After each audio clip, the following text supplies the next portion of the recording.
Ladies and gentlemen, this is the Boots and Backstraps podcast. Brought to you by Homes by Shayne and produced by Danny Geo Productions. Come on now. The hunt is on, looking for backstraps, way deep in the woods, tracking in a swamp to a hay field under the harvest moon. When the tags are filled, it's time to switch up our boots. Head down to the honky-tonk, get us a swing dance or two. We're talking about boots and backstraps. Hey everybody, this is a show where we talk all things hunting and country music. From the classics through today. From big bucks to bull elk.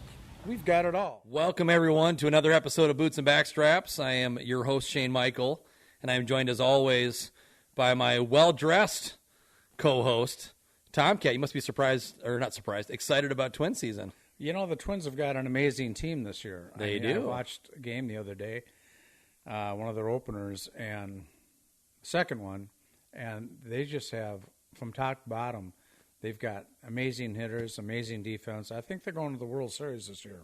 Wow. You want to call that a prediction? Should we write that one down? I think you can. Yeah, I think you're right, my friend. They've got an all-star shortstop and an all-star third baseman, and well, they got some huge hitters. yeah, the offense is amazing. Oh, it's unbelievable.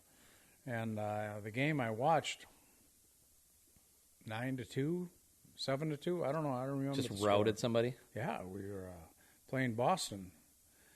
Anyway, I think the Twins are going to do well. So I thought, spring is here. Let's get the Twins gear out. I like it. Looks nice. Yeah. Well, How are you? I'm good. I am really good. It's been a busy week, and real estate's continuing to stay busy. So between that and the fact that we've got 4 tiny humans in our house, it keeps us running nonstop. And then you're going to be heading out of the blanket of Minnesota soon, or no? No, probably not. No. We'll, hopefully at some point. I think we've got stuff planned for the summer, but yeah. But we'll have to see how all that comes together. Yeah, I guess the hard part of winter is over. Here in Minnesota, if you're not from Minnesota, we had an amazing March. March is typically when we get all of our blizzards, and this year, no blizzards. Warm weather, the trees are leafing out. It's amazing here. It's funny to see all the people on social media platforms talking about how they're sorry if they jinxed us because they put their winter hats and gloves away already, or they washed their winter jackets and put them away. And it's like, you got to know better than to do that in Minnesota. Oh, that's for sure. And we're not out of the woods. We still could get something, but it ain't going to last. The sun's high in the sky, and things are looking good. Turkey season is on the horizon. Yeah. And speaking of hunting, today we're going to maybe talk to some of the young hunters, or young people, I should say, and maybe some of the gals, some of the guys. It doesn't matter what age you're at. If you're interested in getting involved with hunting, first I would say don't be intimidated. Right. It's a very easy thing to get into. It is. And we're going to give a few examples while we're talking today. I'm excited, TK, because this will be our first episode where it's just you and I. Yeah. There's no third person on the couch that we're waiting to roll to. Share Jack Daniels. I like where your head's at, my friend. I like it. I don't want to have to share. Speaking of Jack Daniels, we probably need to get some of that. Well, we typically have a little bit to sip on while we're talking it. We have to talk about these too, TK. Yeah, these are pretty cool. Yeah, you telling me about them. So these were created by a fan of the show, and what they are is they're leather coasters that are wrapped in a sort of a leather string all the way around, and it's got our branding. It's got our logo stamped into them. So they're Boots and Backstraps leather drink coasters. Man, that's exciting stuff. Danny, what was his name? I know it's Powell something. Tim Powell. So special thanks to Tim Powell for creating. It's Tim Sevilla. Oh, Sevilla. Yeah. Delicious. All right. Thanks to Tim Sevilla for creating these coasters for us. They're awesome. Well, speaking of who created our logo, my godson, Michael Jordan, popular name. He's a young white guy. He's not a basketball player. He's a skinny white kid. Skinny white kid. Love him. He's getting married this month. He is. Oh, man. We don't, You try to it's talk just him out the of it? No. He's marrying the coolest young lady, a former Minnesota Gopher hockey player's daughter, Okay. Mr. Boo. All right.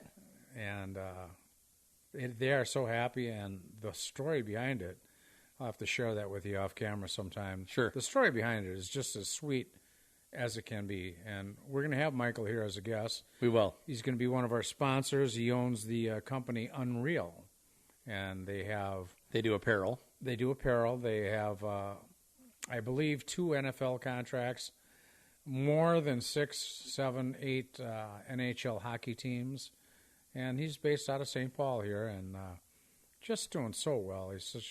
He's an amazing young guy, and I keep saying we're going to have all these colorful guests on, and he's certainly going to be one of them. Yeah. He's fun.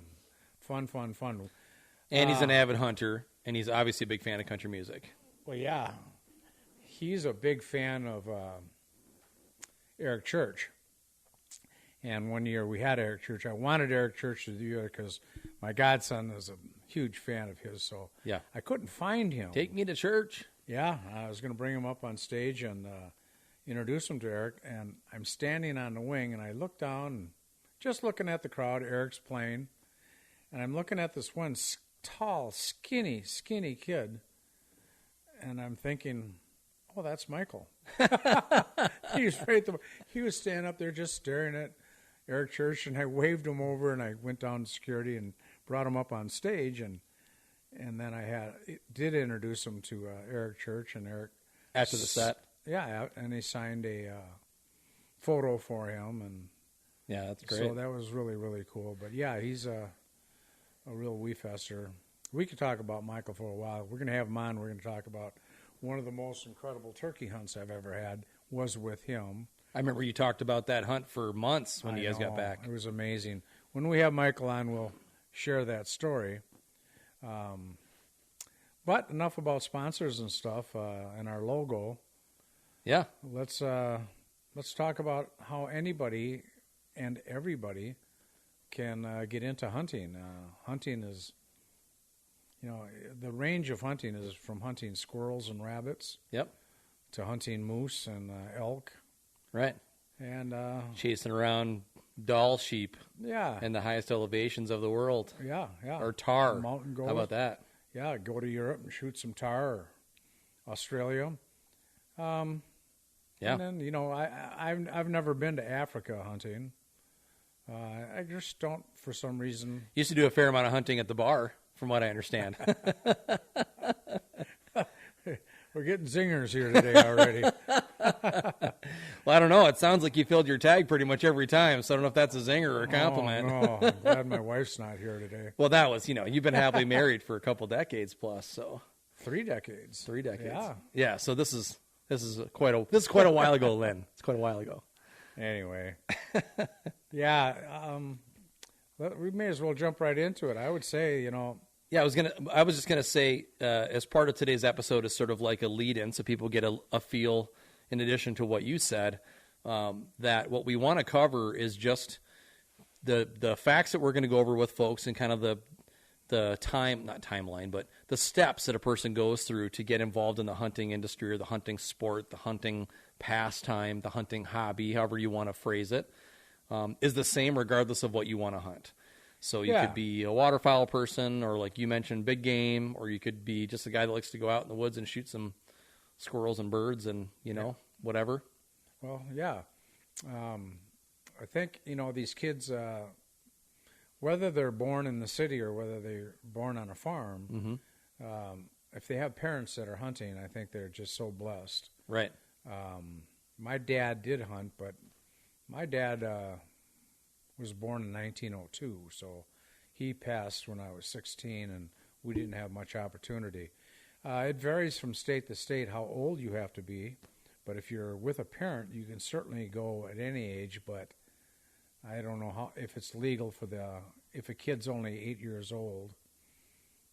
I don't think it's a great idea. Yeah, Killer Kyle, maybe you can look on the Minnesota rules. You have to be 12 years old in How old do you have Minnesota. to be to Some legally states, I hunt think, Minnesota? are 10.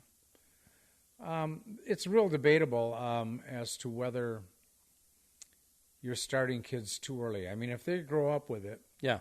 and they're with their father, and if your father thinks you can handle a crossbow or a bow or a rifle, 22 or something. yeah, then it's obviously up to their discretion. But You're not getting much kick out of a 22. personally, I wouldn't want to start them too early. I'd want to perk their enthusiasm Yeah. as we go. But, that's a parent's decision. But getting kids in, I mentor at my local church, and I've taken a lot of the kids that I mentor, they're high school kids, taken a lot of them hunting. But before we get ahead of ourselves, I guess we should say that if you're a gal, a young person, older guy, it doesn't matter. I think one of the first things you should do is get your hunter's training card. Yeah, so the hunter's safety card. Right. Yeah, so it's a luckily they can do it online, Right. which we discovered, and we'll tell that story. But essentially that's the first step, right, TK? Yeah, it is the first step. And again, unless and you have to be a certain age, depending on the state you're in, to do that. Yep. And there's certainly it's advantageous for a kid to go out with his parents again. Yeah. We'll keep touching on that topic. At the very least, to tag along. For Minnesota, big game hunting license is required for all hunters 10 years of age or older. Oh, Okay. If you're 13 or younger, you must be accompanied by a parent or guardian while hunting, and they have to also be licensed to be able to hunt. Well, Right. there you go. So it was 12 years old for many years. Now we've moved it to 10. And I think a lot of people will agree that's more a product of economics than it is anything else. Right, exactly. The DNR is losing a little bit of their funding along the road, and they're doing many things and anything to boost their opportunities to make income, and that's one of them. Yeah. But, there are two cards. There's a firearm safety card, which whether you're into archery or whatever, I think it's pretty much the same principle as it's common sense out in the field, how you would handle a weapon. A hunter's safety is a little bit more about hunter and the safety in hunting. So I would encourage any kid or adult or young lady, go take both of those tests. And you know what? They're not expensive. It's really cheap to do, and it's really fun. Yeah, the firearm safety is more blanket to anything related to firearms Right. usage, care, safety, etc. Right. So whether you're planning to sport shoot or whether you're planning to hunt or whether you're planning to just recreationally shoot, it's all about that. Right. And the hunter safety is all weapons. Right. So it's archery, it's shotgun, it's rifle, it's muzzleloader, it's all these different options for hunting weapons, wrapped into kind of one for the purpose of hunting. Yeah, I think the common sense of firearm safety and hunter safety, they both carry over. Yeah. And I would just encourage anyone to do both. Yeah, of course. And then I guess we should talk about which hunting, and again, if you have a parent that hunts, it's probably what they choose to take you out. But I found when I started out and my dad had passed, my mother would drive me over to Matamidi where we had family farms, and she just dropped me off and let me wander around when I shoot squirrels with my 22, single shot 22, and that was I was hooked. I just wandered around. And I couldn't believe that I'd always come out to the same spot where she dropped me off. I mean, I'm wandering around in the woods, but I was fortunate that I figured out which direction I was going. But I'd shoot some squirrels and then occasionally a rabbit. Excellent way to get a young person involved with hunting. My favorite way, and we touched on this in one of the other episodes, is turkey hunting. Mm-hmm. It's I don't want to say turkey hunting is an easy sport. Sometimes it can be, and sometimes you're banging your head against the wall trying to figure out those birds. But, if you have a youth or a novice, whether it be a guy or a girl, you can sit in a blind or you can run and gun. But it's just, after a long winter, it's such a wonderful experience to be in the woods, maybe you find some morel mushrooms. You're seeing all the birds coming back, and you're just seeing this wildlife. And if you see a deer, or maybe even a buck, and they've got the little nubs going, and it's such a great, great time to be in the woods. And I mean, it's a real eye-opener, especially for a kid, you know, to see all of this going on. And then if you're fortunate enough to call in a turkey, and you're probably going to see some turkeys because they're so prevalent here in Minnesota.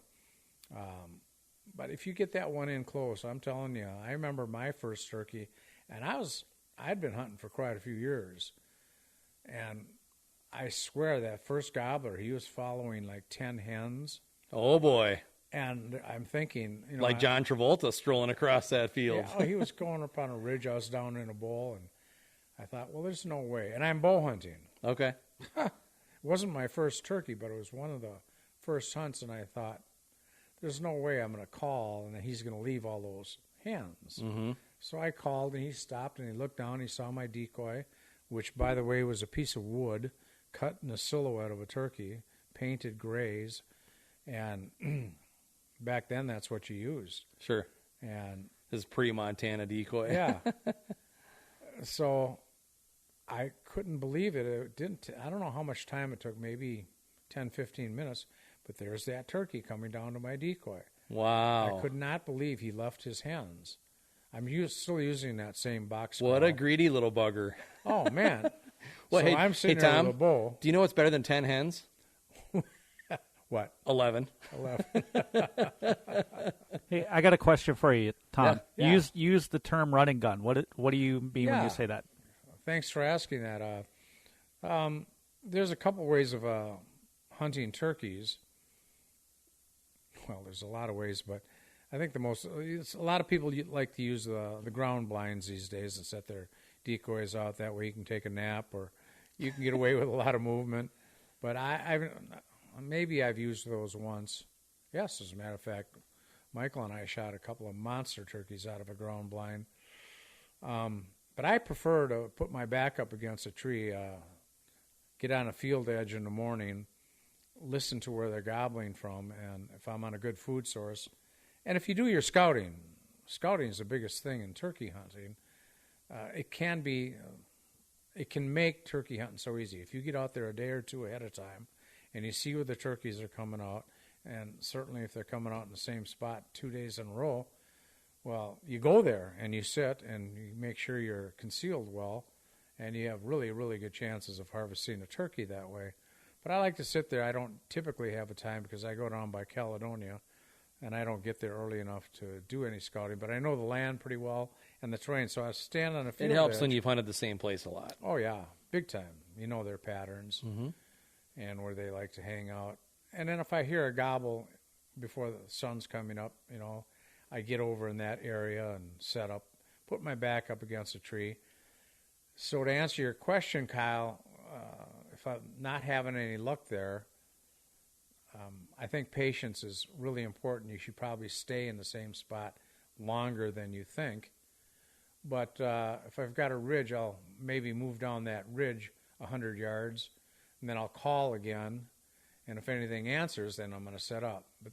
And then if nothing, I wait a little while, nothing, then I move down the ridge another 100 yards, call again. That's called running and gunning. You're moving down the ridge, you're calling, and you're setting up. And if you hear a gobbler within range, I mean within a few hundred yards, and then you can set up and possibly call them in. Right. So that's running and gunning. Versus setting up camp in one spot and just staying there all day. Yeah, and I've done that. Sure. So I have a question. So if you are new, do you feel like first step is, okay, so pick your tool, right? What is going to be your tool? Well, first step is definitely get your hunter safety because it covers all the different weapon options. And once you've accomplished the hunter safety, then the next thing is to decide, you know, what weapon you want to become proficient in. Now, certainly some hunters like Tom have multiple decades of being proficient in several different weapons. Tom hunts with a shotgun. Tom hunts with a rifle. Tom hunts with a muzzleloader. Tom's obviously an accomplished archer. And so you could go down that road, but to go down that road, you better have deep pockets, we'll say.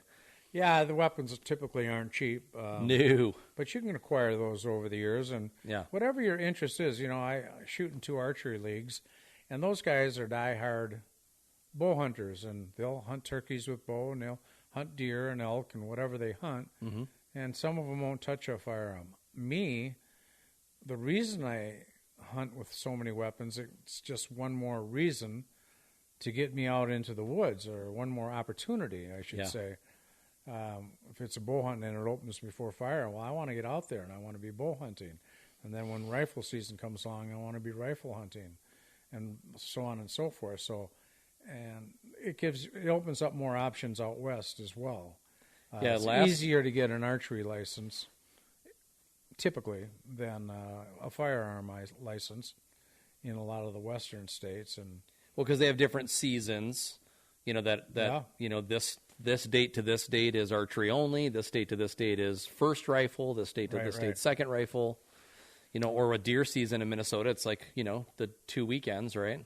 The 2 weeks. Well, I remember when you'd buy a license for an elk license in Colorado for $250, and bang, you go, a rifle or bow, and now every state out west and Minnesota, all the states, they're broken down into sections. They're broken down into seasons, and usually it goes youth and then archery, and then kind of multiple rifle hunting seasons. Right? And multiple archery, multiple muzzleloader. It's just you. What does youth mean? Ute. Youth. The youth.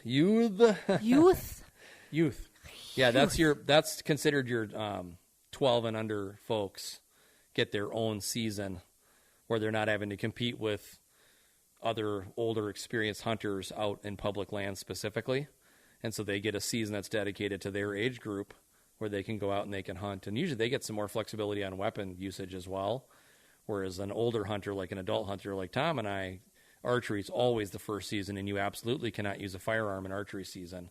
And then archery season will continue basically for several months, but then they'll start a firearm season after about a month or so of archery. So you'll have the option at that point of continuing to use your bow or to break out your firearm. And then again, so many places are different and seasons are different. And even though what you're saying is typically true, they used to have a ranching for wildlife tag in Colorado. If you were hunting on private land, it's completely opposite of what people are typically used to. You could use a firearm on a private ranch during the archery season. Right. So it's like you might need a law degree to figure out some of the rules and regulations. Well, that's what you got to have a Google machine, and you got to have a Killer Kyle for. Yeah, because there are agencies out there that will they'll wade through all the particulars. All you have to do is tell them, I'd like to hunt sheep, I'd like to hunt elk, and they'll apply for all the states. You got to pay a fee, but they'll cut through all the paperwork for you and say, okay, we got your license for this, we got your license. That's a pretty neat way to go. Yeah. But we are skipping around a little bit. We'll get back to getting out there and turkey hunting. Anyway, it's my preference, and I think if you're going to get a youth started and they don't have any clue as to which weapon they're interested in, that's something that they got to figure out. Yeah. Typically, with help from the parents, help from a friend. When I take the kids hunting turkeys, for instance, I've got a couple of young guys going spring turkey hunting with me this year. We'll all use shotguns. To quote you, Tom, I remember you saying, "Yeah, I like to break my bow out to hunt turkey, but boy, it sure is more fun to blast them." Yeah, I've killed 2 turkeys with my bow, and one of them kind of flew off with my arrow, and I'm like, "Where are you going?" And I did fortunately find them. That's painful when it's a $20 arrow.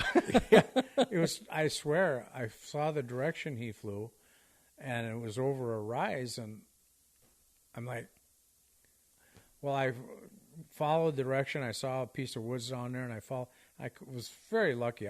There he laid with the arrow in him, but and I'm not going to criticize any hunting, but for me, I like to blast them. They're asking for it, and they need it. Yeah.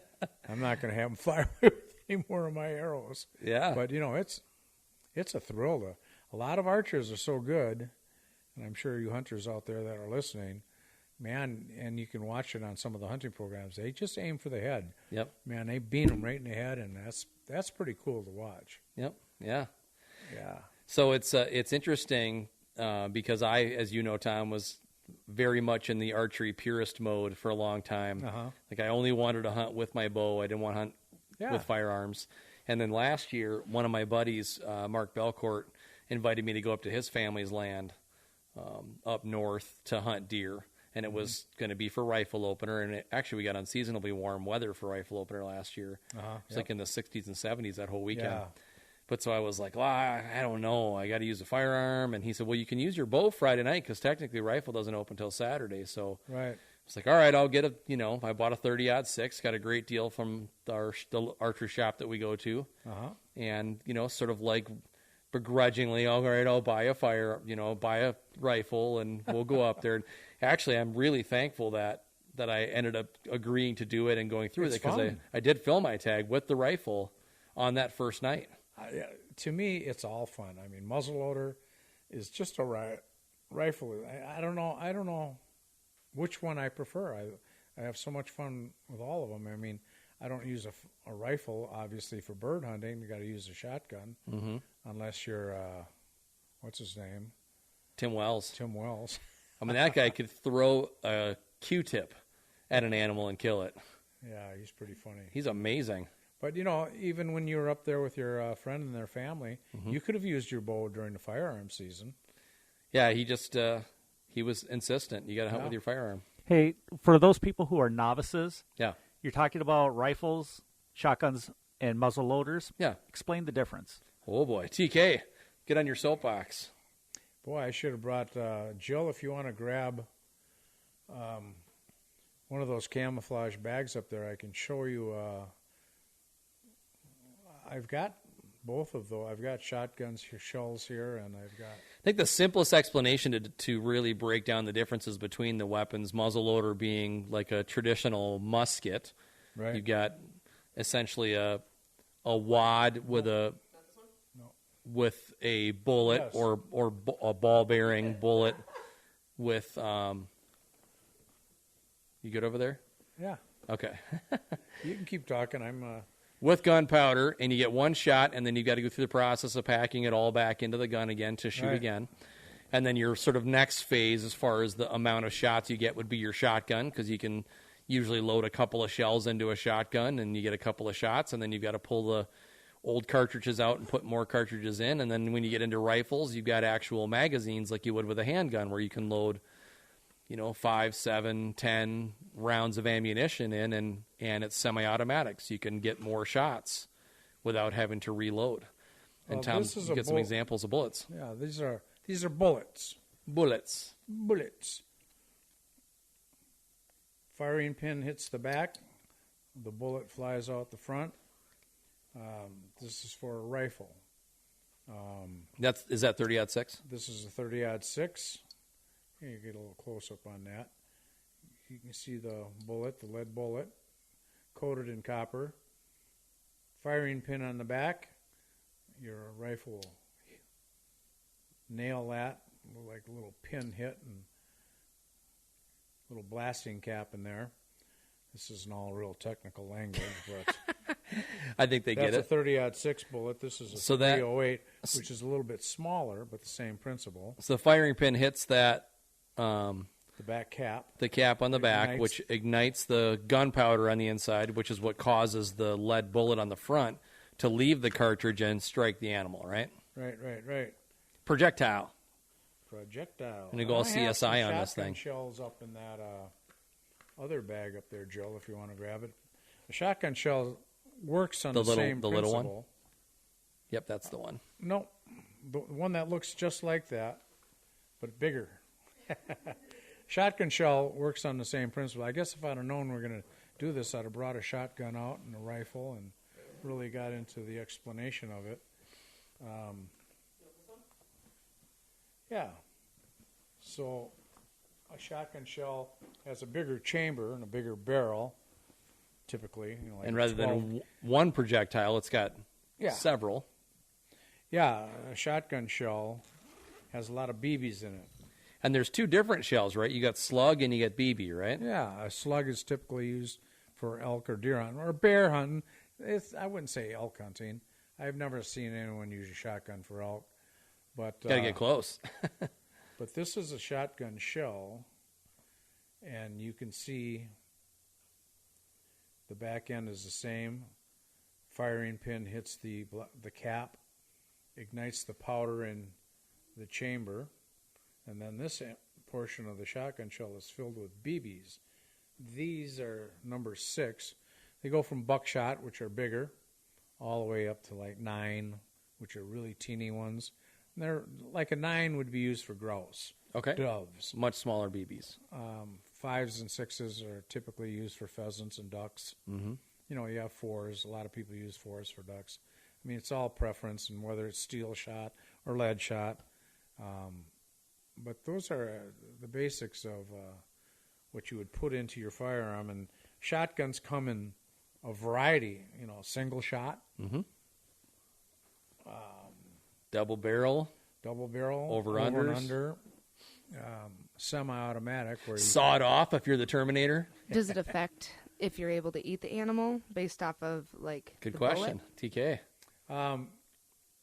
I've bitten into a lot of birdshot in my life, but I've at a point. How are those teeth? It's funny, at the restaurant, we serve pheasant, and every year we have a customer appreciation day, the day of the Super Bowl. So it was actually like 4 things: customer appreciation, wild game feed, Super Bowl party, anniversary, all rolled into one. And I have a wonderful pheasant recipe, but I don't serve that pheasant that I harvest to the public. We had pheasant the day, so it was like a Super Bowl Sunday, so it was like a Monday or Tuesday. A customer, we were serving cream of pheasant wild rice soup, and a customer, he said, "Hey, Tom," and he's a good guy, I knew him, could have got in trouble. He shows me a BB. He said, "I just bit into a BB," and I'm like, "Well, I buy that pheasant from, Venison America in Wisconsin. They don't shoot them; they raise them." And I'm just thinking. I went back into the kitchen, and I said to the chef, I said, "Someone bit into a BB." And he goes, "Oh, I got that out of the cooler. You'd already made the pheasant soup." And he grabbed the cream of pheasant soup that we had served at the wild game dinner. And I'm like, "Oh, we got to get that off, because that's not right. I don't want anyone else biting into a BB." Yeah. So anyway, I explained it to him, and he was great. He laughed. But that could have been a weird situation. Yeah, could have been trouble. But I had a sister that bit into a BB and broke her teeth. You got to be careful when you clean them. It's just like cleaning bones out of a fish, right? Yeah, similar. Yeah. Just got to be careful for it when you're eating. Yeah, and you got to be careful. And they'll hide. I mean, you can flatten them and go through them. And certainly when you see a hole on a pheasant or a grouse or a chucker or whatever it is you're shooting. You get your high-powered magnet out and wand over the fillet.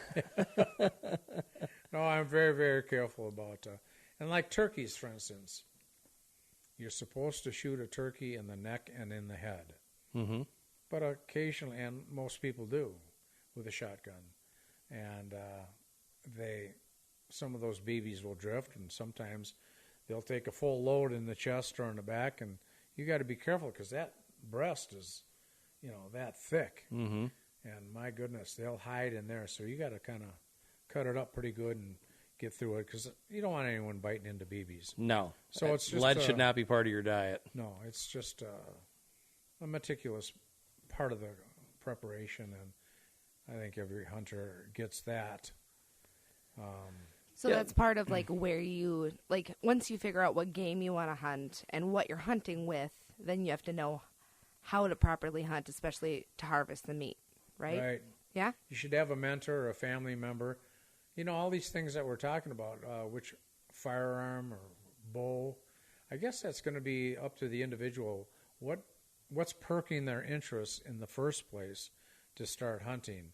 Everyone knows that wild game, I don't know if everyone knows, but everyone ought to know that wild game is so much better for you than domestic chicken, domestic turkey, domestic beef.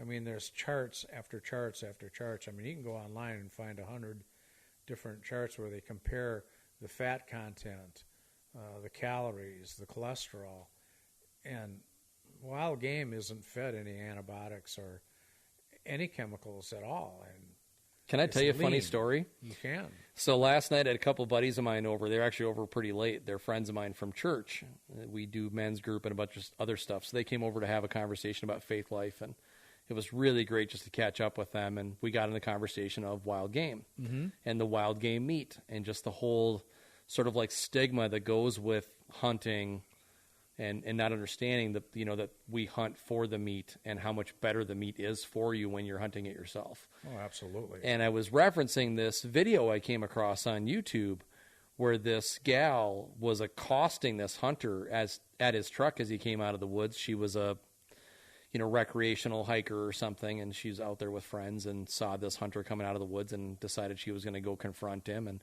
so she goes over to his truck, and he got his phone out, luckily, and he's videotaping this conversation. And he's being real polite and trying to be respectful and just, you know, ma'am, I hunt for food and I feed my family with it and that kind of thing. And she just was not going to hear anything he had to say. She was all worked up in a lather, and, you know, she had it in her head. She was just going to give him the business. So he just says to her, after she kind of went off at the mouth for a few minutes, and he said, so let me ask you, are you vegan or vegetarian? I'm just trying to like get understanding of why you're so passionate about this. And she says, no, I eat meat. And he goes, well, where do you get your meat from? And she goes, the grocery store, duh. And it just like, we all just started laughing because I was thinking, there are people out there that just do not understand that when they go to Cup Foods, they go to Whole Foods, they go to Hy-Vee, which is the big franchise now, that meat is coming from somewhere. That brings me to a slaughterhouse in most cases where the animal is way less humanely if they understood harvested. that, they'd maybe think before they accosted a hunter. I saw an article, and it's just a little blip that somebody took out in San Francisco. Shame on you hunters. Out there killing those poor innocent animals. Yeah. Why can't you just go to the grocery store and buy it right where they make it? Right. Right. Isn't that amazing? It's like you want to be patient in that situation because you don't want to like look at this woman and say, hey, did you know that you're an idiot? Like you don't want to go there. You want to like be as polite as you can and maybe try to help her understand a little bit instead of just, you know, throwing it right in her face. But in a situation like that, I mean, I was like, God bless this guy for holding his tongue. And yeah, good for him. I don't know if I'd have been that patient. Yeah, I would not have had that same level of patience to be like, are you serious right now? Like, is Ashton Kutcher going to jump out of the bushes? Am I being punked? Like, I don't understand what's happening. You know, we use animal products in our clothing. Everything. So, you know, everything. And animal byproducts and everything. Yeah. So it's they're kind of uninformed. And it's too bad because they have these big-time lawyers, and it just kills me. And forgive us, folks, that we're drifting onto a totally different topic, but the anti-hunters, you know, when I watch one of those commercials where the poor dogs and cats are being held and it's cold and they're being neglected. Yeah. That rarely happens, and I'm going out on a limb. And I would love to confront one of those people. That does not happen that often. Mm-hmm. And they use that footage, and they use that sad music and the voiceover, and that money is going to an organization, and it's going straight to their attorneys. It's not funding any humane cause. A very small percentage of what gets donated goes to like the Animal Humane Society. I looked them up at one point because my grandfather, God rest his soul, was a huge supporter of theirs, donated to them all the time and money. And so I kind of continued that tradition after he passed away and was donating to them. And then a friend of mine mentioned to me, do you know like how that money is distributed once it leaves you and goes to them? And I said, no. And this is, you know, back in the dial-up days of AOL and all that. And I looked it up on the internet and I was like, wow. So it's pretty readily available now that it's a fraction. It's like 10%. You know, it's like a dime out of every dollar that you donate actually goes to the animals. Yeah, 90% of it's going to an attorney, and this big attorney salaries that are trying to end hunting. Yeah. So it's those folks that, we do have a little bit of a voice here, and you folks out there that are donating, God bless you. I think hunters are first and foremost conservationists, and yes, we hate hunting is conservation. We hate poachers. We hate people that abuse animals. We have nothing but respect for the animals that we harvest. Mm-hmm. But check out these humane organizations. See where that money is going before you throw a bunch of money at them, because they're not legit. They are not legit. It's not what they're professing to be. Mm-hmm. So let me interject here, because I think we're getting on a tangent, which I like, but I'd love to talk about soapbox. Right, the ethics of hunting, because I know for me, Danny, I am not a hunter, but since starting the show with you guys, I've definitely been more interested. And like, there's a ton, like you guys said, you guys are conservationists, and like, there's a level of ethics. So you guys don't just like shoot animals, you harvest them. Yep. Can you talk about that ethics, and like, because some people might be listening and going, hey, I'm interested in hunting, and for you guys to set up the stage to be like, okay, so in part of respecting this sport, how do you do it well? I think that would be awesome to hear. Yeah. So there's I think, Tom, you'll agree with me. There's two different sides of that conversation when you talk about ethical hunting, because to me, how you care for your equipment and the safety that you implore with your firearm and your gear and, the where you're hunting and the environment that you're hunting in is all one conversation, but then there's the actual hunt itself. Yeah. With the animals is a different. We certainly want to harvest an animal. Yes. Any hunter that says that they don't, probably not being real sincere. I mean, but it is not the pinnacle of the hunt. As you've learned, when we go out west, we didn't even know that we were going to be able to hunt on this particular property where I used to hunt when I was younger, out in the prairies for antelope. And I've just had so much fun, and I know you did too, Shayne. We spent over 2 hours on their porch visiting with this gal and her son, who happens to be in a wheelchair, from riding a bull and then riding a four-wheeler anyway.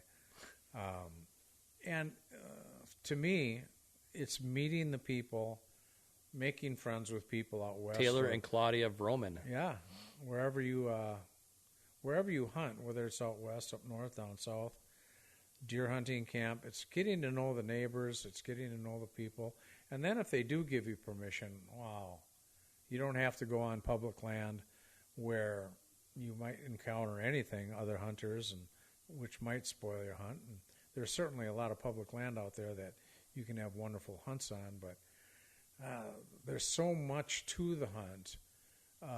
Getting to know the people that you're hunting with, the camaraderie, meeting after it gets dark and sharing your story, what happened to you and what did you see, and maybe having a nice cold beer while you're doing that.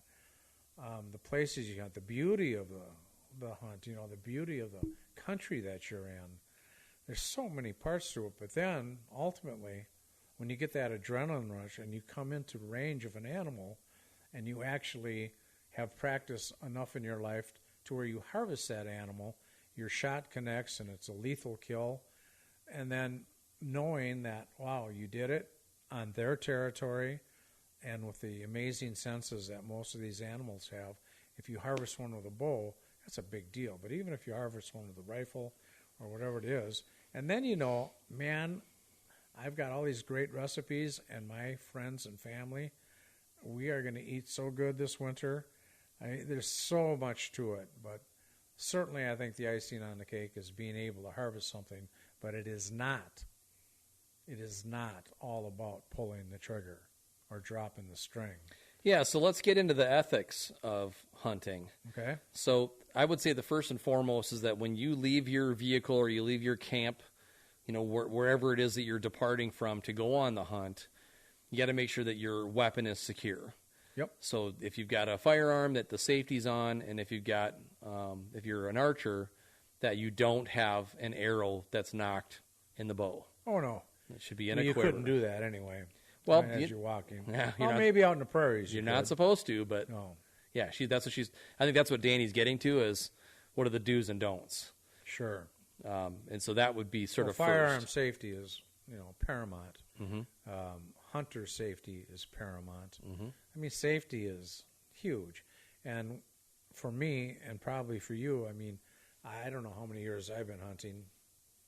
I guess I don't want to say, but it's become second nature to me, and when it becomes second nature to you, then that's a good thing, and you're not going to all of a sudden be pointing your gun in the wrong direction, or you're in a line walking through a grass field in Iowa or South Dakota, and your barrel is not pointing at the guy to your left, or if you're left-handed to your right, you got your barrel up, and those things become second nature, and safety is paramount. I mean, it just is. And a lot of accidents happen from people that are not observing safety. Speaking every of year. the internet, I used to say, well, check out this magazine article or check out this.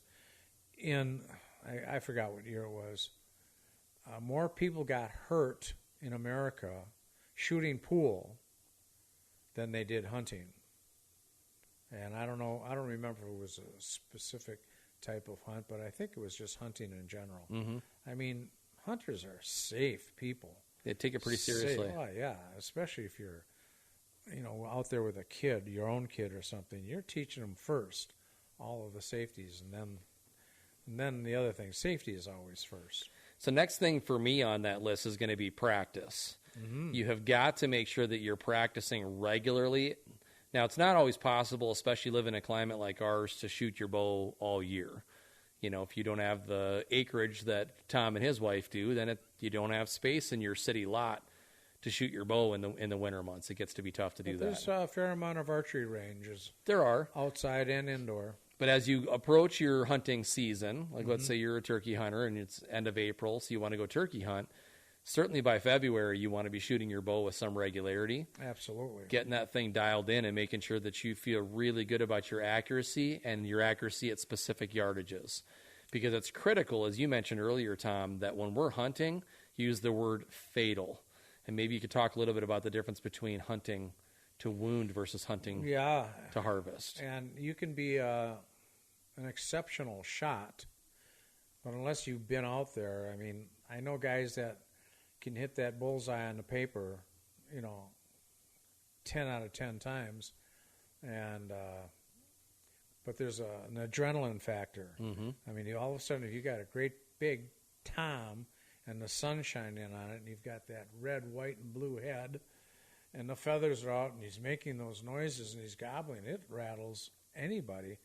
So to be able to hit that 10 ring on a turkey while he's gobbling at you is a little different story. So not only do you have to have the practice, which is, muscle memory if you're an archer, but to do it with the adrenaline rush going, that's going to take practice. And unfortunately, there are not going to be perfect shots all the time, but we strive for a fatal hit.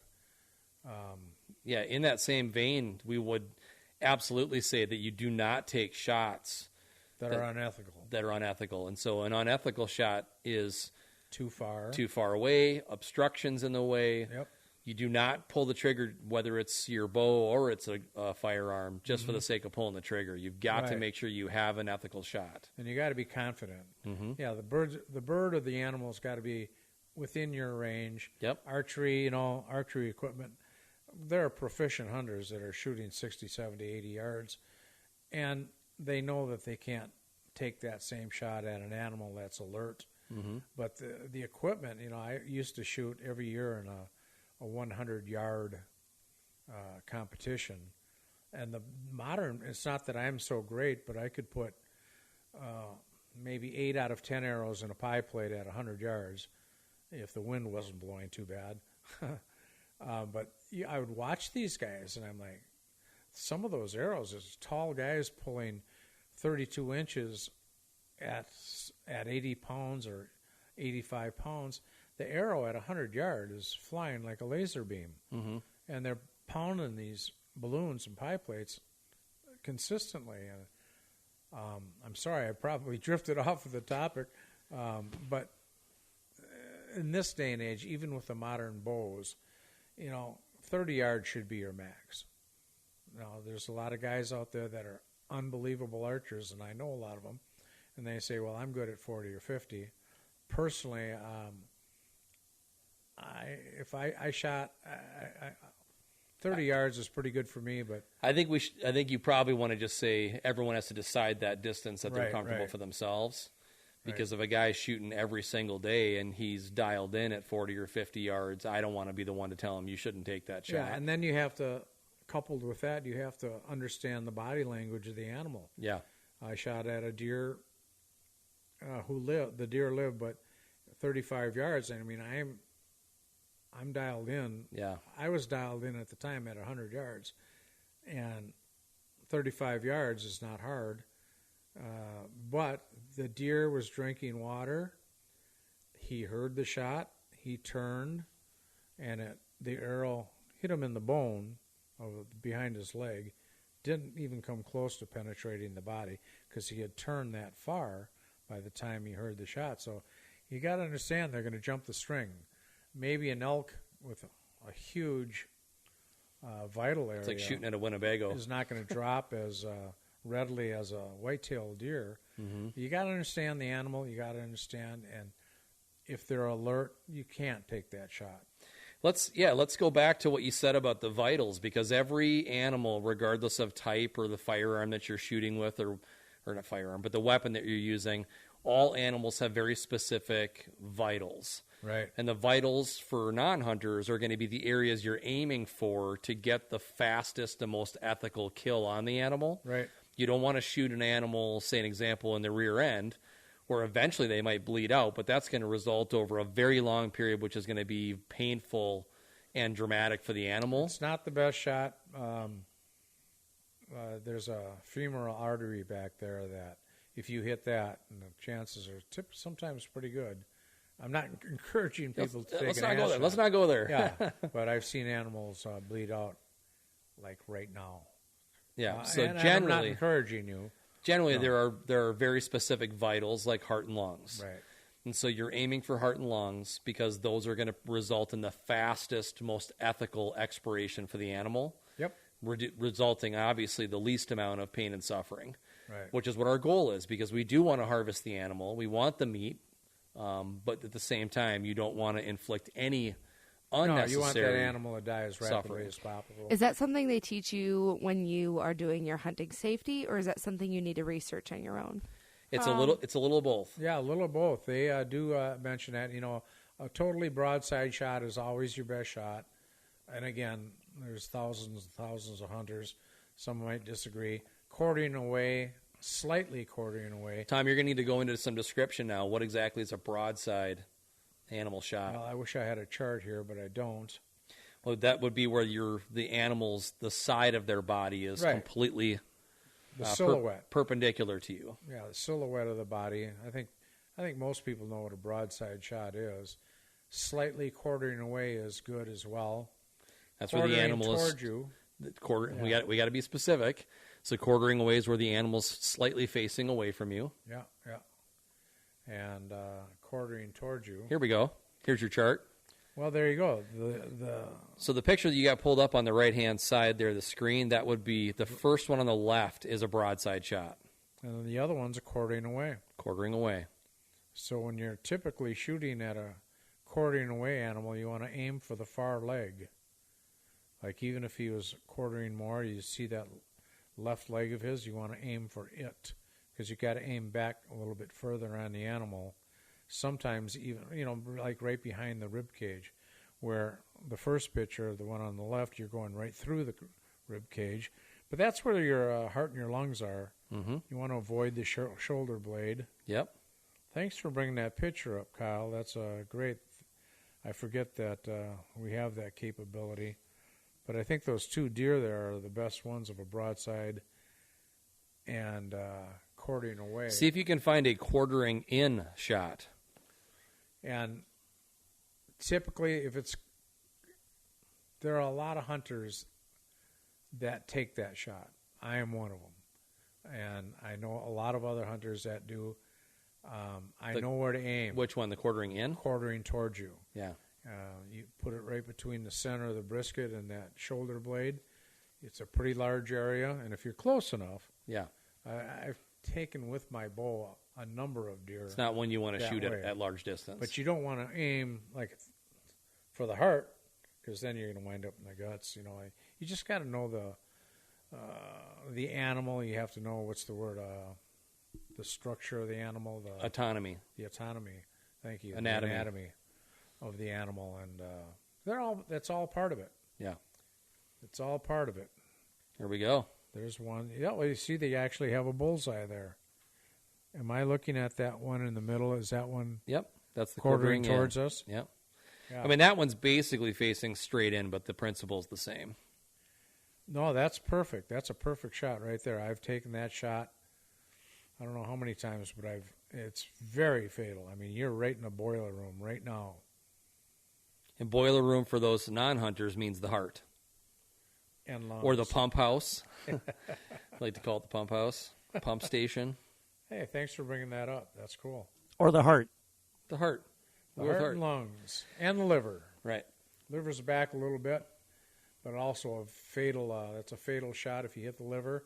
They won't die quite as rapidly as they would with the heart and lungs, but If you don't have a good shot, liver alone. Sorry, dad joke of the day. How much are you drinking over there? We're slowing it down. Yeah. Tom, let's do this. We need to get to a little break here. Okay. And when we come back, what I'd like to do is maybe talk a little bit about some specific hunting strategies. So we went into turkey a little bit, but let's talk whitetail, let's talk elk, and let's talk bear, because I know those are three that you are expert in. We'll get into those. Yeah, that'll be great. All right, so folks, stick around. We'll get into some more hunting strategy, and we'll be right back after the break.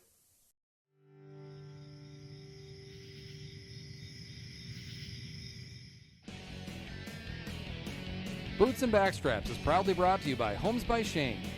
Making your move with the Homes by Shayne team means an unparalleled customer service experience. That level of service is the foundation of this RE/MAX Results referral-based business.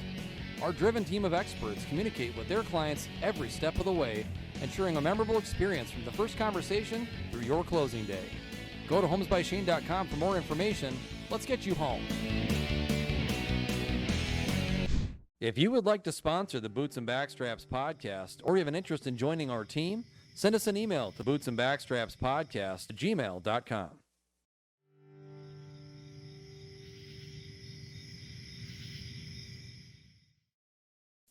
Welcome back to Boots and Backstraps, everybody. TK, welcome back. Come on now. Did you use the facility I did. to make your bladder gladder? Yeah. I did too. It's a good thing on breaks.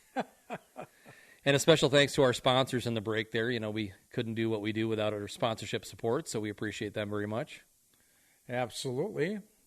Got to keep the lights on, right? That's right. Now, we last left off in our adventure. We were talking about turkey hunting and hunting ethics, but I think we should get into some hunting strategy now, and I think that you said you'd like to maybe start with bear. Well, you know, I think before we wrap up today's episode, we're going to talk a little bit about strategy for bear, deer, maybe elk. Yep.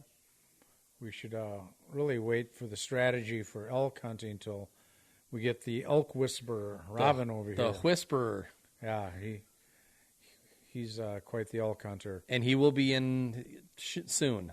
Yeah. He's got some fishing commitments over the next couple of weeks, and then we'll get him in studio. You know, next week we're going to have a gentleman on here that I've known for many, many, many, many years who invented a product that all hunters use. Mm-hmm. I guess we don't use it turkey hunting, but if you're hunting whitetail or bear or elk, my goodness, yeah, you got to spray up with Sun Shield. And my good friend Bill Robinson will be here next week, and we're going to talk about all things Scent Shield. Right.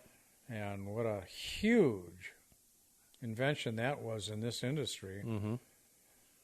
And especially since we're going to talk about bear hunting, I mean, bear can smell dinner. They can smell a bag of donuts 2-3 miles away. And that's not an exaggeration. They have the most unbelievable sense of smell. And so I guess in Minnesota there's only one way to hunt bear. I can remember when I was really, really young, I went up north, north of Grand Rapids, and we just went out in the woods bear hunting. We didn't know what we were doing. Some guys said, let's go What were you bear hunting with? What was your weapon of choice? We were all had rifles. Okay.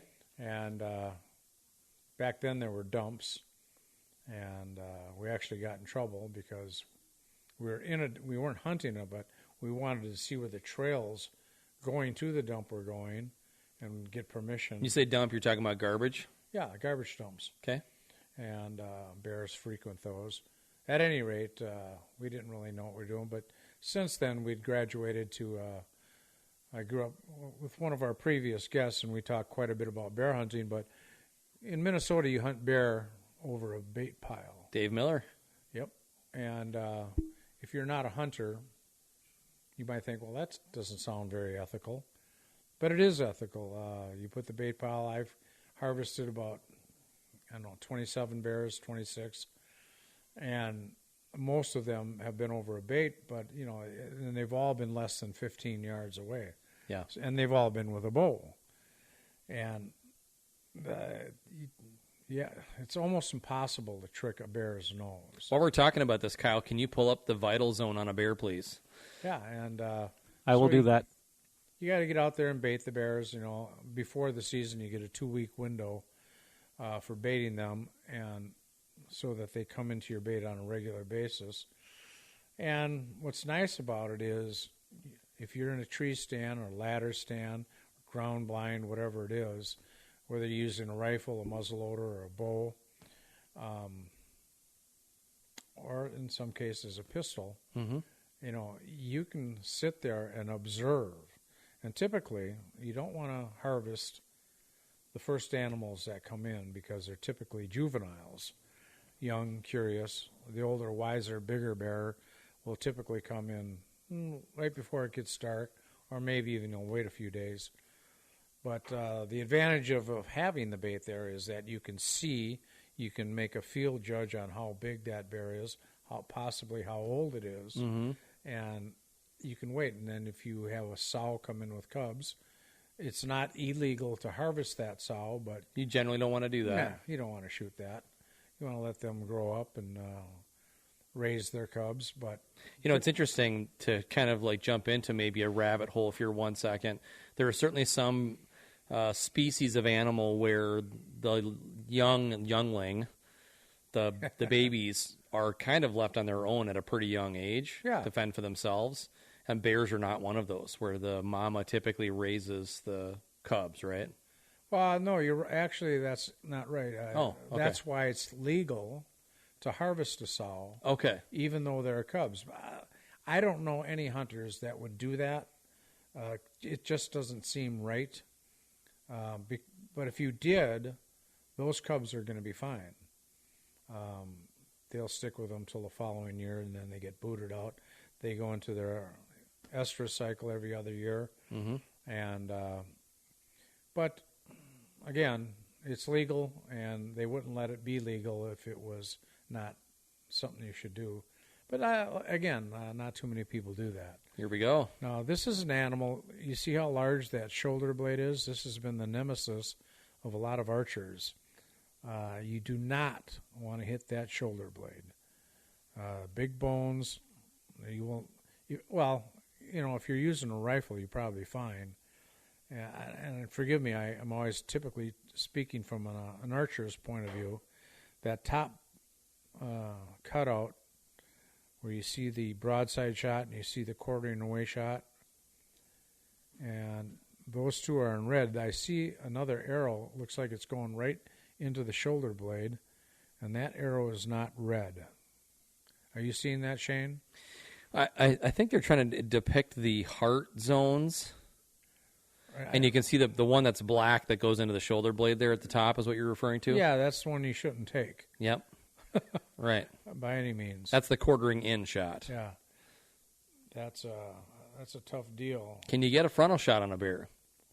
You can, but you see how low their heads hang? Yes. And typically they're in a tree. Now, if you're in a ground blind, I have the bear right behind me wearing the hat was standing right in front of me at 12 yards, and he was scratching his back on a tree, and he was standing up.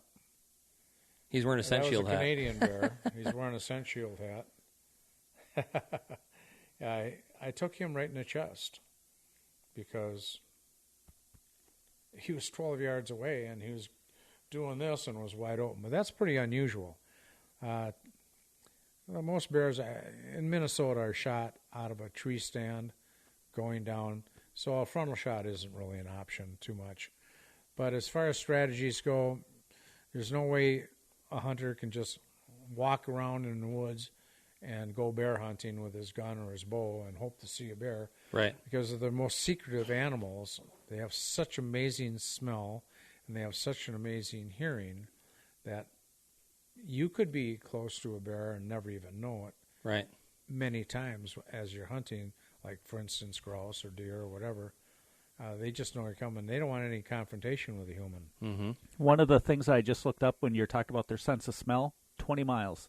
Yeah. It's amazing. I know I said 3-4 miles, and I was watching a program and they were talking about that, and I knew it was their nose can smell food way farther than 2 or 3 miles or 4 miles.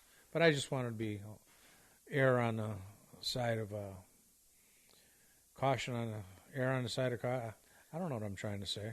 Yeah, you're right. I didn't want to go overboard. I mentioned before the break, I had a conversation with some friends last night, and we got into hunting, and one of them mentioned that they'd gone to Glacier National, and as they were getting ready to go up the hiking trail, there was this giant warning sign that had a big picture of a grizzly bear on it that had his mouth open and teeth showing and all that, as like hey, you got to know there are grizzly up here. Oh, absolutely. And grizzly are very unique in comparison in North America, right? Comparison to the other bear species, because the other bear species, from my understanding, and Tom, you're the bear expert here, is that they generally, like a lot of other animals, will not want anything to do with you. If you're not disturbing them, right, they'll kind of go their way, you go your way. Grizzly bear are the same as black bear in that respect. They don't want anything to do with humans. The confrontations they get into are typically with sows that have cubs and are defending their cubs. Certainly you can get a bear are like people. They're all different sizes. They're different personalities and temperaments. You can get an old ornery grizzly bear or a black bear that's just mean because he's just getting old, or maybe he's got health issues, and they're unpredictable, and they may attack you. Don't. In a lot of my elk hunting country out west, grizzly bears have moved in. Yes, and that's not a fun feeling. I carry a sidearm and bear spray, but that's not a fun feeling for me. Hunting and always looking over my shoulder, especially when you're calling and you're making the sounds of an elk, and having a bear come pouncing on you wouldn't be fun. So I tend these days not to hunt in grizzly country. I got a bear question about that. Yeah. I heard this, and tell me if it's true or not, but if it's brown, lay down, and if it's black, fight back, and if it's white, you're dead. Is that true? For bears. That sounds like an interesting cliche. Say that again. So like polar bears you're referring to when you talk about white? Yeah. But if it's brown, lay down. So like be submissive. Right. And if it's black, fight back. And I mean, polar bears are a non-issue. But for those two, is that accurate if you run across a bear? It sounds about right, actually. I guess. They say don't run from a grizzly. I don't think you're going to have that confrontation with a black bear. Maybe less often than a shark attack. Well, like with a black bear, you can kind of like, you can scare them a little bit. Right. With a grizzly, you can't do that. You got to make yourself big and be bold and maybe go at them. And I think, 9 out of 10 times or 99 out of 100 times, the black bear is going to run off. Yeah. I mean, unless there's a cub up a tree or something, then or you got a fresh pizza in your hand. What's that? Or you got a fresh pizza in your hand. Yeah. Walk into the woods with your Papa John's, that's probably a bad deal. All there. I can do is relay my experiences, and I have had some amazingly close encounters with bears. There are other people out there that may say, no, that's not the way it works. But in my encounters, it's very rare that you're going to encounter a black bear that wants to go to you, that wants to tussle with you. Mm-hmm. And again, if there's a sow and they have cubs involved, all bets are off. Anything can happen. That's why if you see a sow with cubs, you should go the other direction as quickly as you can. And when you say brown lay down, if you're talking about a grizzly bear or a brown bear, that's probably true. I don't have a lot of experience with them, but from what I've heard, you're not going to outrun them, that's for sure. Right. They can climb trees. Yes, quickly. So climbing a tree is not, if you got a tree available. And they can swim. Yeah. So be submissive and play dead. I've heard that, and I guess I'm not going to go on record as saying that's the absolute way to do it, but it makes sense to me. Play dead. Do you know anything about polar bears? They are the largest carnivore in North America, and they're no longer legal to bring into, I think, even after they passed the law where you could not bring a polar bear into the United States from the Arctic. I think they're just totally protected now. I hear they like Coca-Cola. Is that right? Yeah. We could talk a lot about how the advertisers and Disney makes those animals seem human. Right. And they're not. No, they're not. They're very much dangerous. wild animals. Yeah, exactly. Don't give them a Coca-Cola. Don't No. give them Coca-Cola. So anyway, that's a little bit about black bear hunting in Minnesota. In Wisconsin, they hunt in other states. See, at tree stands, you got ground blinds. Yep. In Typically Wisconsin, over bait. Yep. And I was going to go to Wisconsin where they bait hunt them and they hound hunt them.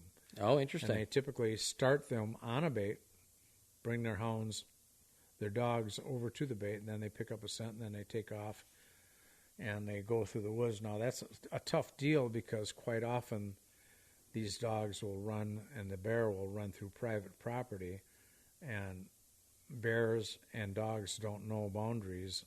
So that makes it a little controversial in Wisconsin. Well, the bear's running for his life, so he probably doesn't care much about boundary. No.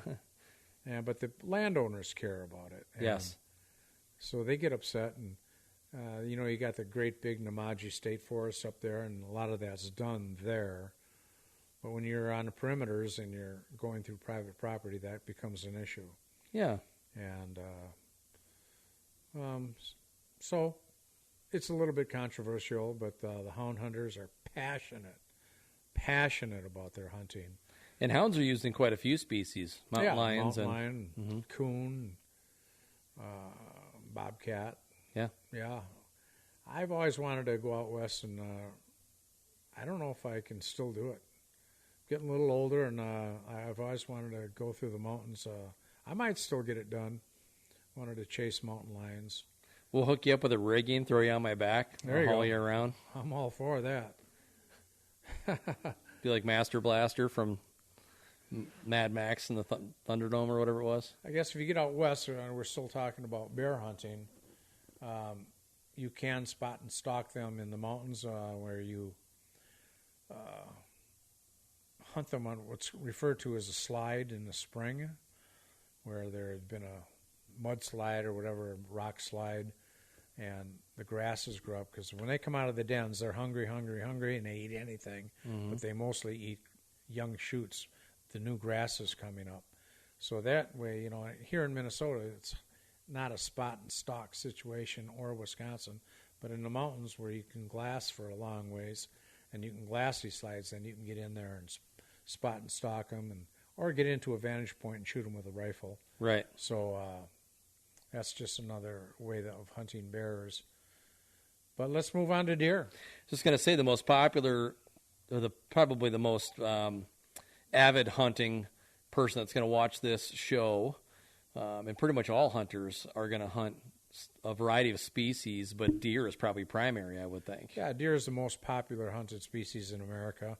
Yeah. White-tailed deer is king, man, and there's a lot of ways to hunt those.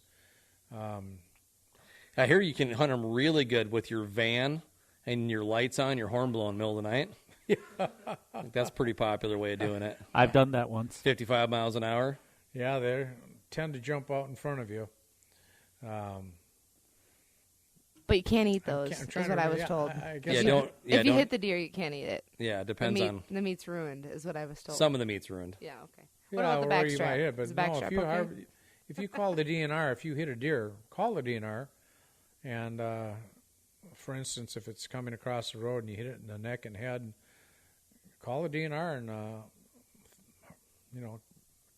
gut the animal out, throw it in your vehicle, and take it home. And Excuse me, DNR, can I have a tag for this? Yeah, they will do. give you a tag, yes. They drive right out there and hand you one.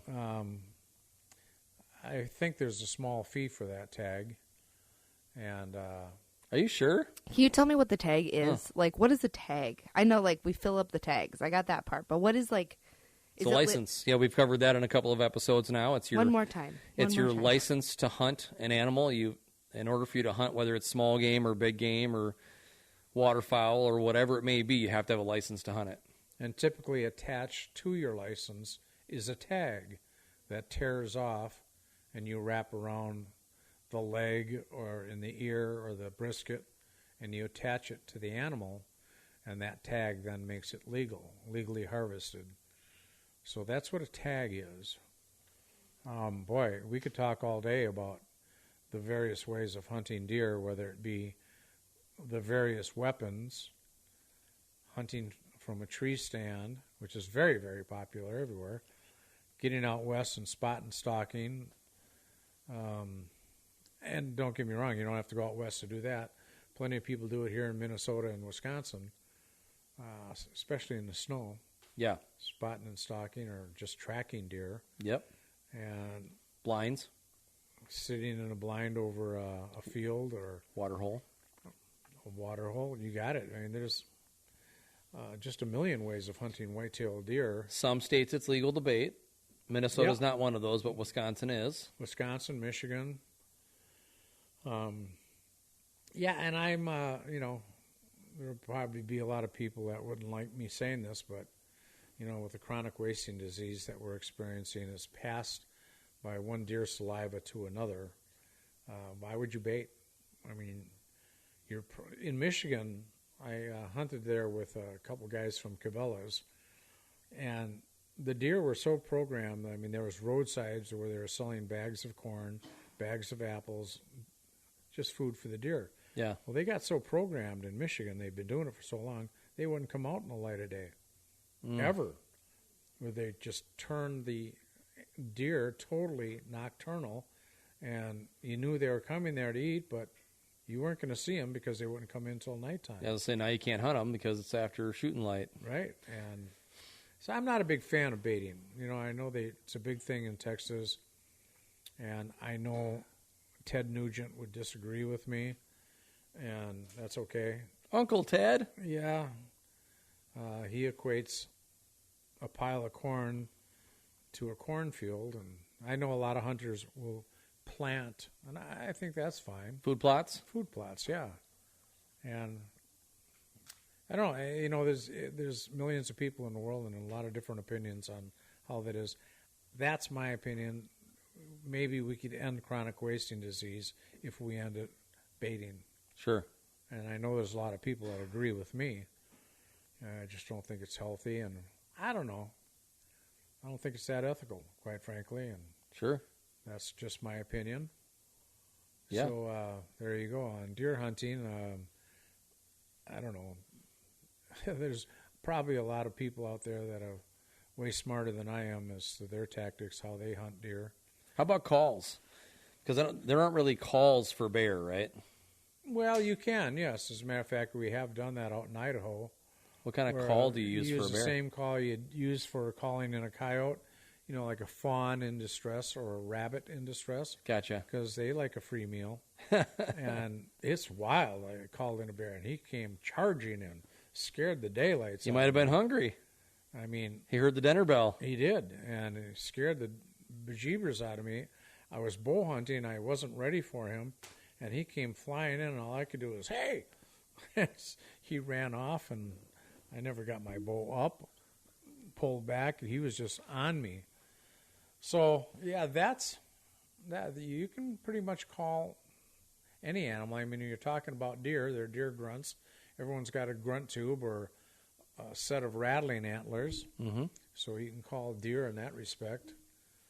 Or a bleat, a doe bleat, which I have here. And I guess I could display those. But everyone knows how those work. No, they don't, Tom. Are they in the room? They are in the room. All right, here we go. Oh, Jill, that first camo bag that you brought me, I guess I have all of those things in it. The one that had the rifle ammo? I've got the rattle or the rattle rack. I've got a grunt tube. All right. Here we go. This is going to be so exciting for people that are better hunters than I am. They're going to say, what's this guy doing? All right. Got to remember, Tom, a large part of our audience are people that don't hunt. Here's the rattle rack. I love these. These are easy to carry. They mimic two deer fighting, and they're kind of loud. It sounds like crash them together. And I don't know. Can you hear that, Danny? Yeah. Then you get kind of wild with them.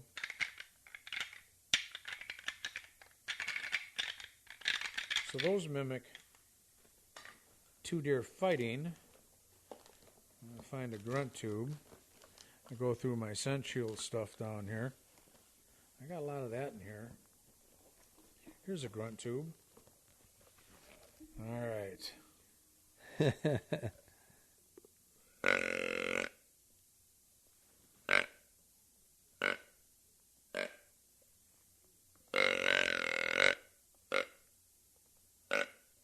Fantastic. Different techniques. Yeah, that's great. And do I have Got a bleat the down there? infamous can in here? Maybe. Maybe not. I've got so many of these bags. Well, there's one thing I've learned in hunting with you, Tom, all these years is if they make something for hunting, you've got two of them. I don't know about that, but, well, I don't. There it is. Every time we hunt, you've got Mr. Primo's. 7 giant tubs full of stuff. Ladies and gentlemen, Shayne is really exaggerating. We need a separate trailer just for Tom's hunting gear. No, I use what I use, and I keep them forever until they break, and then I'll throw them away and get another one. And that's the sound of a doe. Sounds like a sheep. And Mr. Primo's has made a lot of money on that. Oh, I'm sure. It sounds like one of those kids' toys with the tube where you flip it over and the thing slides down on the inside. Yeah, it's the same principle. Yeah. And it sounds like, a doe, maybe a doe in heat, maybe a fawn in distress. So there is, regardless of whether you're using a bow and arrow or using a firearm, there is legal shooting time. Yeah. And that's typically 30 minutes before actual registered sunrise and 30 minutes after actual sunrise, right? And we can Or thank sunset. our good friend Ron Carlson, Okay. who used to own Buana Archery, and then he used to own the Compound Doctor. He was the one that went to the legislature and got that change from sunup to sundown to a half an hour before to a half an hour after. Fantastic. Ron's a great man, still a good friend of mine.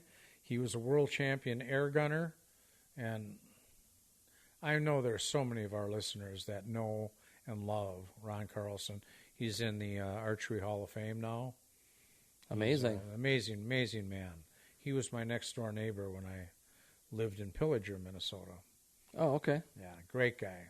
Just a great guy. So thank you, Ron, for getting that done because, I don't know, most people were just shooting a half an hour before and a half an hour after, not legally.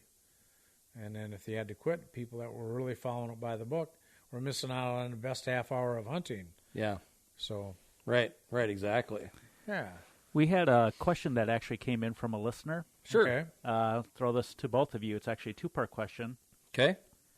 Where is your favorite hunt, and what were you hunting? Wow. Age before beauty, TK. Where was my favorite hunt? And what were you hunting? Oh, my goodness. I would say to that listener, you know, I have a passion for all of the animals that I hunt, whether it's turkey or pheasant, and I can think of, or elk or antelope or deer, mule deer, whatever the case may be. I have such a passion for each of those animals. So for me to select one of them, I could select each species and tell you a highlight of each of those species. But I can't just pick out one. I mean, I love being in the mountains chasing elk. I love being in the forests of Minnesota chasing whitetails, and in Iowa shooting pheasants, and out on the prairies after antelope. I mean, it just goes on and on. Or doing my first love, grouse hunting, with my friend Oscar Carlson, who's going to be on our show here. Or a big stick on the side of the road, as it turns out. Yeah. I'm sorry. You know what? Your humor. What did that mean? Don't you remember that day when yeah. That's funny. like you literally killed a grouse with a stick? It was hilarious. Well, he used me as distraction. Yeah. I distracted. I did a little dance out to the side. Well, and then we're driving in the Barrens. Shayne and I were looking at a couple pieces of property up in the Barrens. For those of you that aren't familiar with that, the Barrens are in Wisconsin. It's the nose that comes into Minnesota that's bordered by the St. Croix River. Anyway, we're driving down the road, and I nicked a grouse flew across the road, and I hit it with the van, but just barely. So he's sitting up in the brush, and I didn't want to just leave him, so I grabbed a big branch, and I said, Shayne, walk around that way so he's watching you. And he flew up, and I smacked him out of the air. Right out of midair, and like a home run swing. And my friend Oscar Carlson had another grouse dinner. Yeah, sure did. So forgive me, we never really answered that gentleman's or that person's question. It sounded to me like you were trying to evade the question. No, not at all. It's Do you have a favorite? I mean, I can remember shooting that bull with my bow. I was in, where was I? Well, I don't even know where Durango, Colorado. And this friend of mine were calling a bull, and we're working those bull. We're way back in the mountains, and but the bull wouldn't commit. He's down in a ravine, and we're up, and my buddy says, I got the idea. And he walks the opposite direction, kicking branches, using about 5 different cow calls. So he's giving the impression to this bull that the herd is leaving. So I stood there with my bow, and this elk, and he wasn't a monster, but he's a nice 5x5, actually a 5x6. And he came up, and he's looking right through me, past me, where these elk went. And I'm pulled back with my bow, and he's like 40 yards, and he's zigzagging. He's coming right to me. And he's like at 12 yards, and you know how close 12 yards is. Really close. And I'm thinking, all right, I'm going to put this right. He's going to walk right over. At that me. point, you could just put the arrow in your hand and stab him with it. Well, I was going to do a frontal shot to the one side or the other of the brisket, and he put his head down, so I had to stop my thought process. And he came up bugling right in my face, and I'm like, oh my gosh, Filled your drawers? I mean, the snot's coming out of his mouth, and I swear it's close enough to where some of this might be hitting me. But then he finally veers, and I'm still pulled back, and at 9 yards, there he is, broadside sawing, and I just hammered him, and he ran kind of back in the same direction, and I called, and he slammed on the brakes, came right back, now this time to my left, and I called again, and now he's like 15 yards. and I got enough time to put in another arrow, and I hammered him on the other side. Double lunged him on both sides, and he went down the hill and crashed and burned. And I don't know. That hunt certainly stands out as one of my most memorable and exciting hunts. But well, I hate to be terribly unoriginal, but mine's also an elk hunt, and that was our first elk hunt together. Yeah. Because of that experience we had with that Shiraz moose. Yeah, that was cool. Yeah. So what happened was we were at the very back side of this meadow. There's a little mouth that separated a small field area to a larger meadow, and we decided to set up on either side of this mouth going into the meadow. And Tom put his cow decoy out there, and we put some estrus on it for a little scent. And then we just kind of sat in there, and Tom was tucked off in a little side of the forest on the side of the mountain, and I was in a little grove of trees on the other side, and we're ripping off calls, and we started hearing some commotion 400, 500, 600 yards away coming down the side of the mountain. We naturally assumed it was a bull elk because of the sound of the, whacking on the trees. Previous to going there, we knew there was an elk in the area. Yeah, we had heard from other hunters. Yeah, in that exact spot. Right, that a big bull had been in there, yeah, bugling, making noise the night before. So we were hoping to get lucky and have him come back in and start hearing this noise, and that's exactly what we thought. So as it turns out, when the animal cleared the tree line, we noticed it was this gigantic moose. And Tom, having hunted as long as you have, and being a guy that apparently speaks many different animal languages, started ripping off some moose calls, which shocked me because you didn't have you get all these fun trinkets in your bag to help you create these calls. But I believe, if I'm not mistaken, the moose was all by mouth. It was. And it's not hard to call him. But there, we have it on the screen right now. He was a long ways away, and this is Shayne taking this video, and he's walking right to me.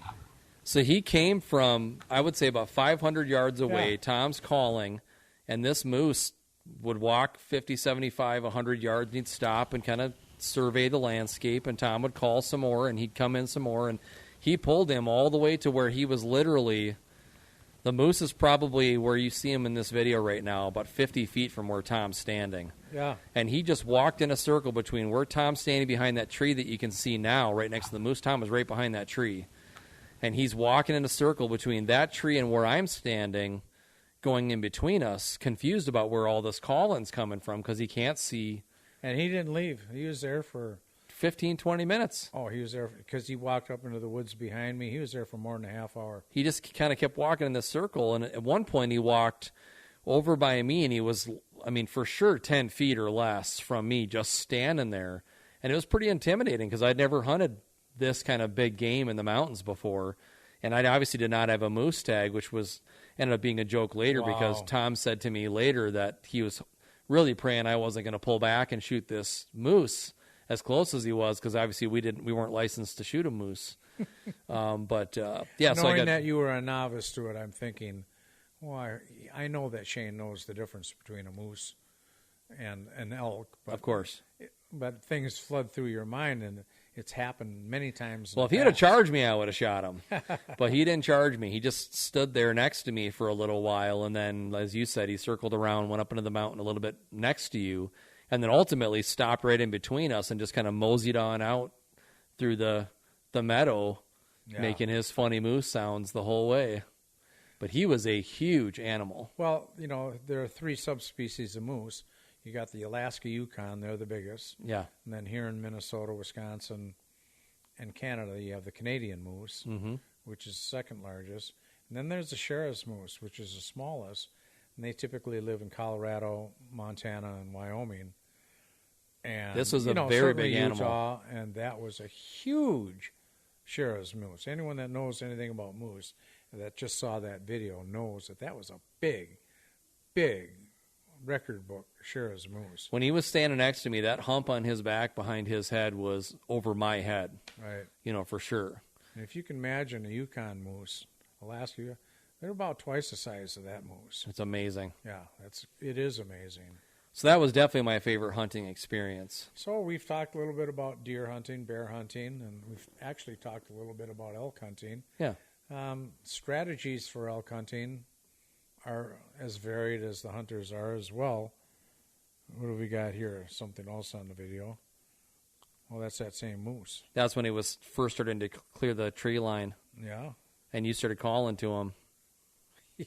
He was thrashing around in that brush. It's a huge animal. You know, I guess talking about elk hunting, there's certainly, whether you're hunting with a rifle or a bow, there's so many different strategies. Some people are very aggressive, guys like Chuck Adams, the world premier archery hunter. You know, he's pretty silent. People like Robin, our friend, he's very aggressive, and he's killed many, many record book moose, elk, excuse me. But there's, you know, sitting on a water hole or a wallow, sitting all day. There's most people spot and stalk and get after them because you're in the mountains. They're typically not going to come to you unless they're in a drought and you got a good water hole.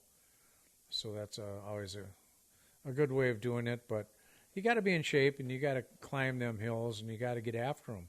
When you hear one bugling, you might have to go over a few ridges to get at them. Yes. And the ridges in the mountains are not like the ridges around here. No, they're not over small hills. We got some substantial terrain that we have to try to deal with when you're out west for sure.